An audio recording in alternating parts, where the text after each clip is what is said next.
बिना वक्त ज़ाया किए वीडियो स्टार्ट करते हैं जी दुनिया के नंबर 1 डायरेक्टर मेरा मतलब था स्टीवन स्पीलबर्ग जो कि इस time top 10 best directors of the world की लिस्ट में नंबर 1 पर हैं। 1980s में इनकी 2 फिल्में इतनी डार्क रिलीज हुई थी कि इन फिल्मों की वजह से ही PG-13 जैसी रिस्ट्रिक्शन इंट्रोड्यूस करवाई गई। इन फिल्मों में एक फिल्म का नाम था जी टेम्पल ऑफ डूम, जिसे स्टीवन स्पीलबर्ग ने डायरेक्ट किया था, और दूसरी फिल्म थी ग्रेमलिन्स। ग्रेमलिन्स वैसे तो डायरेक्ट जो डांटे ने की थी, लेकिन इसके एग्जीक्यूटिव प्रोड्यूसर भी स्टीवन स्पीलबर्ग ही थे। नोबडी 2 की शूटिंग फिलहाल रैप अप हो चुकी है और इस फिल्म में से बॉब ओडेनकिर्क की फर्स्ट लुक भी सामने आई है और अगस्त 2025 में आपको थिएटर्स में भी देखने को मिल जाएगी। डोनियन के बारे में न्यूज आ रही है कि बैलरीना के बाद जॉन विक का जो स्पिन ऑफ बनेगा उससे शायद डोनियन डायरेक्ट करेंगे। ब्लू लॉक सीजन 2 के फिनाले एपिसोड को 150 प्लस यूजर्स ने 10 में से 10 ही रेटिंग दी है। मतलब ये इतना बढ़िया रहा है दोस्तों, यू शुड वॉच इट। अच्छा जी, upcoming Jurassic World Rebirth starring Scarlett Johansson की भी एक आध न्यू पिक सामने आई है। और बात करें अगर पीकी ब्लाइंडर्स मूवी की, तो इसके रिलेटेड भी एक पिक सामने आई है और बहुत जल्द इसका ट्रेलर भी आपको देखने को मिल जाएगा। अच्छा जी, पीकी ब्लाइंडर्स के क्रिएटर स्टीवन नाइट ने रिसेंटली मेंशन किया था कि ये फ्रेंचाइज सिर्फ इस फिल्म तक रुकने वाली नहीं है, इस मकबरे से आपको बहुत कुछ देखने को मिलेगा। मतलब देख रहे हो इनके अभी से जज्बात। बहरहाल मुझे क्या, मार्वल स्टूडियोज की अपकमिंग नोवा सीरीज के लिए जोलो मैरिडोना को कास्ट कर लिया गया। जोलो मैरिडोना वही एक्टर हैं जिन्होंने DC की लाइव एक्शन ब्लू बीटल में ब्लू बीटल का रोल प्ले किया था। अगर आप मार्वल कॉमिक्स पढ़ रखे हो तो आपको ये भी पता होगा कि नोवा सीरीज में मेन कैरेक्टर जो रहेगा ना, वो होगा स्टीवन राइडर AKA नोवा। अच्छा, मार्वल कॉमिक्स रिलेटेड ना एक और न्यूज़ मुझे पता चली थी रिसेंटली कि डॉक्टर डूम ने जिस लेवल तक मैजिक इमरेस कर रखा है मार्वल कॉमिक्स में, वहां तक ये बच्चों की पार्टी में गुब्बारे फैलाने वाले अपने डॉक्टर स्ट्रेंज भी अभी तक नहीं पहुंच पाए, even after possessing dark hold. Fantastic four first steps movie का ट्रेलर हमें अगले महीने यानी कि फरवरी में देखने को मिल जाएगा और इस फिल्म में हर फैमिली मेंबर का एक इंपॉर्टेंट रोल रहने वाला है। एल्डी सॉज ने ना रिसेंटली एक इंटरव्यू में बताया था कि वो ब्लैक पैंथर का रोल तो प्ले करना चाहते हैं और ये भाई साहब ब्लैक पैंथर को दिल से अफ्रीकन बैटमैन भी मानते हैं। आप मानते हो क्या? अच्छा जी, 2 महीने पहले ना सेडी सिंह के बारे में रूमर्स आ रही थी कि ये अपकमिंग स्पाइडरमैन 4 में ना ग्वेन स्टेसी का रोल प्ले करते हुए नजर आ सकती है, लेकिन आजकल जो रिपोर्ट्स आ रही है ना, उनके मुताबिक सेडी सिंह आने वाली एक्समैन और अवेंजर्स रिलेटेड मूवीज जितनी भी होंगी उनमें ये शायद जीन ग्रे का रोल प्ले करते हुए नजर आ सकती है। एक तो यार ये रूमर्स फैलाने वालों की मैं माँ की ना बहुत रिस्पेक्ट करता हूँ, क्योंकि इन्हीं की वजह से तो हमारा रोटी धंधा चलता है। Captain America brave new world के तकरीबन हर मेन कैरेक्टर का ना न्यू प्रोमो आर्ट रिलीज किया गया और USA के किसी थिएटर के बाहर ना रेड हल्क का एक स्टैचू भी खड़ा कर दिया गया। मतलब देख रहे हो इनकी मार्केटिंग। अच्छा, सुनने में आ रहा है कि captain America brave new world का जो टोटल बजट है ना, वो दी मार्वल फिल्म से कम है। दी मार्वल फिल्म का जो टोटल बजट था वो 300 से 310 मिलियन के दरमियान था। अभी captain America brave new world का एग्जैक्ट बजट तो मुझे नहीं मिल रहा, अगर किसी को पता है ना तो वो मेरे साथ जरूर शेयर कीजिएगा। इसके बारे में और एक न्यूज़ आ रही है कि captain America VS red Hulk के दरमियान जो फाइटिंग सीक्वेंस रहेगा उसमें 300 प्लस VFX शॉट्स फीचर्ड हैं और इस फिल्म में सैम विल्सन को इसके सूट के लिए वकांडन काइनेटिक एनर्जी वाले विंग्स भी मिलने वाले हैं। यानी कि जिस तरह से ब्लैक पैंथर का सूट चार्ज हो जाया करता था ना हर हिट लगने पे, उसी तरह से सैम विल्सन के विंग्स भी इस फिल्म में चार्ज होने की प्रॉपर्टीज अक्वायर करेंगे। तुम सालो अभी भी इस फिल्म के लिए एक्साइटेड नहीं हो ना? कोई बात नहीं। क्रिस इवांस के लिए रूमर्स आ रही हैं कि अवेंजर्स डूम्सडे में ये सीक्रेट एम्पायर के हाइड्रा सुप्रीम का रोल प्ले करते हुए नजर आ सकते हैं और चार्ली कॉक्स ने अवेंजर्स डूम्सडे में डेयरडेविल का रोल प्ले करने के लिए कड़ी ट्रेनिंग स्टार्ट कर दी है। टीवी अवार्ड सीजन के लिए एगाथा ऑल को कैथरीन हैन की बेस्ट कॉमेडी के लिए सबमिट कर दिया गया है और इसके चलते शायद हमें इसका सीजन 2 भी देखने को मिल जाए। तुम इसके लिए एक्साइटेड रहोगे क्या? थंडरबोल्ट्स फिल्म में से सारे थंडरबोल्ट्स की एक ऑल टुगेदर पिक सामने आई है और सेबेस्टियन स्टैन ने इस फिल्म के बारे में बताया है कि इसमें CGI इफेक्ट कम और प्रैक्टिकल वर्क यानी कि रियल स्टंट्स ज्यादा रहेंगे। और तो और Sebastian stand a different man film के लिए गोल्डन ग्लोब अवार्ड भी जीत चुके हैं। ये इनके लिए सिर्फ गोल्डन ग्लोब अवार्ड नहीं है, ये इनकी लाइफ की बहुत बड़ी अचीवमेंट है। आप खुद इस पर रिसर्च करके देखिएगा तो आपको पता चल जाएगा कि ये इनकी कितनी बड़ी अचीवमेंट है। अच्छा जी, इन वाटरमेलन के सिर वाले यानी कि Marvel president Kevin Feige sir ने रिसेंटली बताया था कि हम ब्लेड के कैरेक्टर और महेश अली के ब्लेड प्ले करने से बहुत ही ज्यादा प्यार करते हैं। लेकिन बहुत जल्द आपको ना इसके बारे में कोई ना कोई अपडेट, अभी भी मैं जो अपडेट सिर्फ मिलेगा। बड़ी मेहरबानी है जी, एहसान कर लो। जॉर्ज मिलर सर का ना रिसेंटली केविन फाइगी से मीटअप हुआ है और ये थॉर 5 को डायरेक्ट करना चाहते हैं।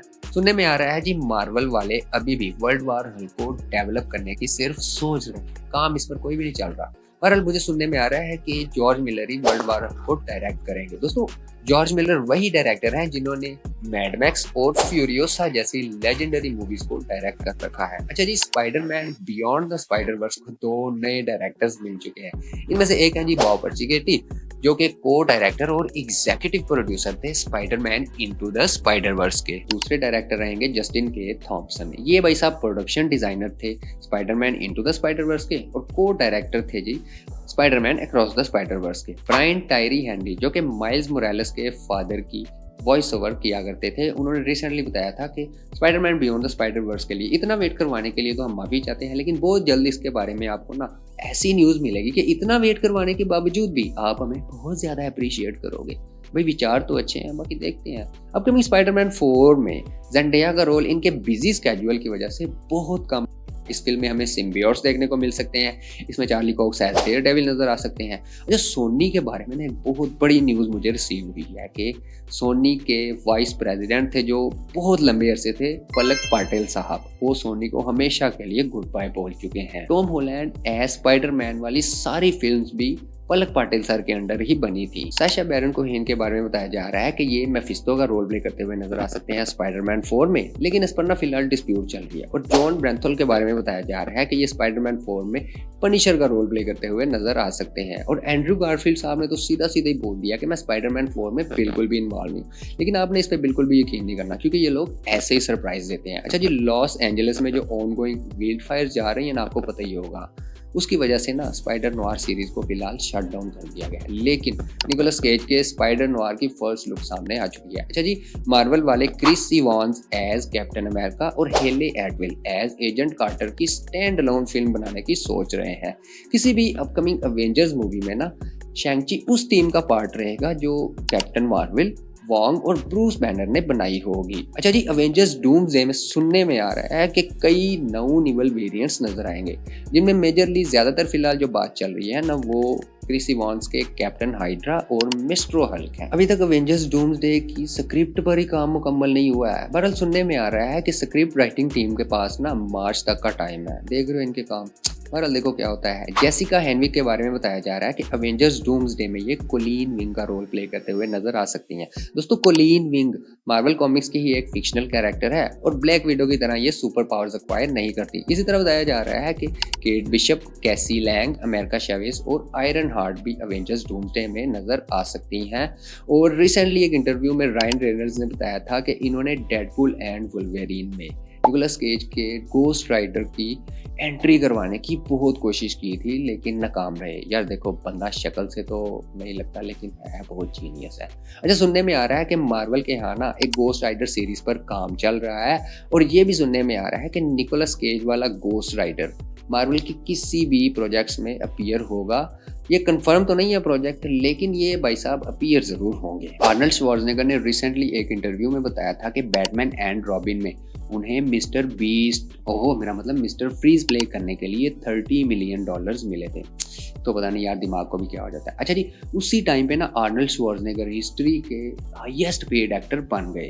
और आपको पता है बैटमैन एंड रॉबिन में जॉर्ज क्लूनी को बैटमैन प्ले करने के लिए ना सिर्फ $1 मिलियन मिले थे। मैट रीव्स सर ने बताया है कि द पेंगुइन सीजन 2 पर फिलहाल बात चल रही है, लेकिन बहुत जल्द इसकी स्क्रिप्ट पर भी काम स्टार्ट कर दिया जाएगा। डेविड लीच जेसन मोमोआ के साथ सोलो लोबो फिल्म बनाना चाहते हैं। अगर आपको नहीं पता तो लोबो डीसी कॉमिक्स का ही एक फिक्शनल कैरेक्टर है और कॉमिक्स में तो ये सुपरमैन के इक्वल स्ट्रेंथ एक्वायर कर चुका है। जेसन मोमोआ ने रिसेंटली एक इंटरव्यू में बताया था कि लोबो प्ले करना उनका ड्रीम है, लेकिन र्यूमर्स आ रही हैं कि सुपरगर्ल वुमेन ऑफ टुमारो में ये लोबो का रोल प्ले करते हुए नजर आ सकते हैं। रॉबर्ट किर्कमैन ने बताया है कि इनविंसिबल के टोटल 8 एपिसोड प्रोड्यूस किए जाएंगे। मुझे तो मजा ही आ गया सुन के। I am really impressed. अबे सालो, जिस चीज के लिए हम मर रहे हैं, तड़प रहे हैं, जैक स्नाइडर जस्टिस लीग 2 बनाओ, मरो ना, किधर पैसा उड़ा रहे हो सारा। दोस्तों, अगर आपको मैं बोल दूं कि मेलिसा बरेरा, जिन्हें लास्ट टाइम आपने स्क्रीम 6 में देखा था, उन्हें as new Wonder Woman imagine किया जा रहा है। तो आपको कैसा लगेगा? लेकिन अनफॉर्चुनेटली इन्हें वंडर वुमन इमेजिन करने वाला सिर्फ एक बंदा है, जो कि इनका बहुत बड़ा फ़ैन है।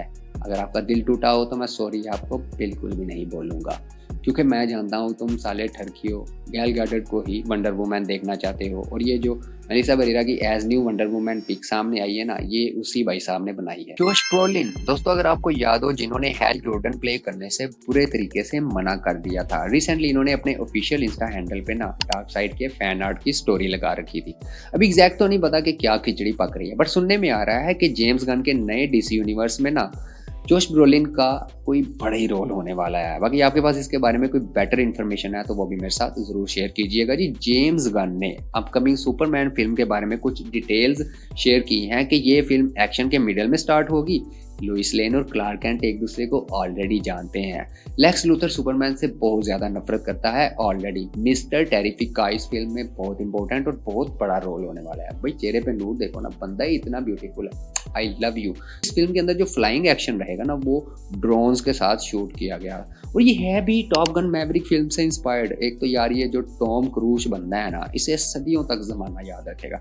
अच्छा जी, डेविड कॉन्सवेट की एज सुपरमैन एक न्यू पिक भी सामने आई है और जेम्स गन ने इस फिल्म का टोटल रन टाइम 2.5 घंटे के करीब कंफर्म कर दिया है। इसके बाद जेम्स गन ने यह भी बताया था कि सुपरमैन फिल्म में गार्डियंस ऑफ द गैलेक्सी और सुसाइड स्क्वाड के मुकाबले में कॉमेडी बहुत कम रहेगी। शुक्र है एक तो काम इन्होंने बढ़े गए। अब तो यार इनसे थोड़ा प्यार करो ना। अच्छा जी, इस फाइनल न्यूज़ के साथ ना इस वीडियो को खत्म करते हैं। आपको याद होगा कि एक टाइम था जब हैल जॉर्डन प्ले करने के लिए कोई भी एक्टर तैयार नहीं था। आखिरकार काइल चैंडलर भैया ने ना ये बोझ अपने कंधों पे लिया और हैल जॉर्डन प्ले करने के लिए मान गए। अभी रिसेंटली इनकी ना Hal Jordan of Earth one एक पिक भी सामने आई है, जो आपके सामने है। और हम दोस्तों मिलेंगे किसी और वीडियो में किसी और फिल्म के रिव्यू के साथ। अल्लाह हाफिज। यार मुझे नरूटो वाली पावर्स क्यों फील हो रही